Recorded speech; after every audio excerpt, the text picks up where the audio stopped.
a fairly particular way of threading. It's much easier to show than it is to tell. So the first thing is to get a comfortable chair with something to rest your back on, because you're going to be here for a little while, so you might as well be as comfortable as possible. Then I take my loom off the stand for this step. I find it easier to do against the table, and my loom has these little bits here that can sort of sit on the edge of a table. I imagine most other looms would as well. And I put my loom sort of right on my stomach, almost on my abdomen, or my waist really, in the middle, and sort of that's how I hold it there. I find that most comfortable to do, and then I can start threading. I've got easy access to all of the threads.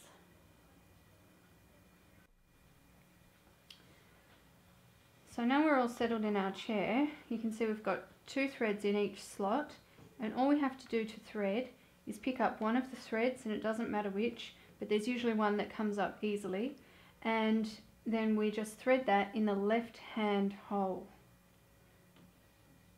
like so. We do that with the next one. We pick up the second thread and we thread it through the second hand hole. Now you can see when I do this, I put my hand around the back of the reed, and I'm going to show you from the other side what that looks like, because this is my particular way of threading. You may not be able to see it very well from this side. So I pick up my thread, I put my hand around the back, and I put my fingers there in a particular way to hold it so that I can push the thread down onto the threading hook, and it comes through really easily. But I'll show you what that looks like from the other side. So looking on the other side now, I lift up my thread that's going to go through the hole. I put my middle finger here, which is next to the hole but not on it, so next to the one that's already been done.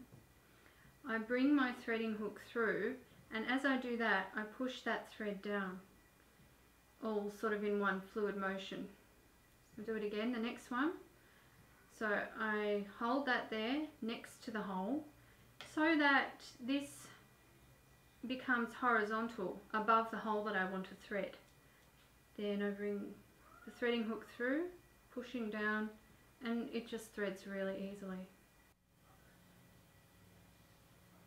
So I've threaded one section now, and I sort of want to keep that section out of the way while I do the next section.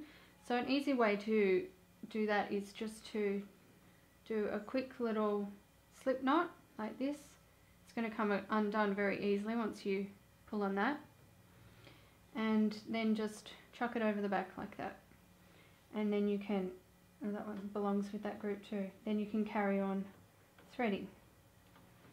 And you may feel pretty slow at this to start with, but you'll get much faster as time goes on. That one wants to be there.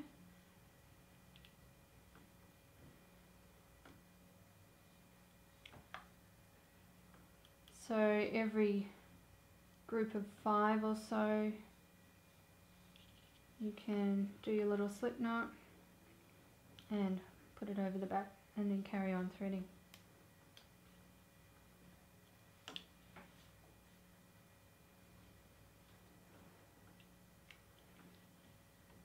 If you don't want to do the slip knot, you can also just grab the threads that you've already done and just fold them over the back like so.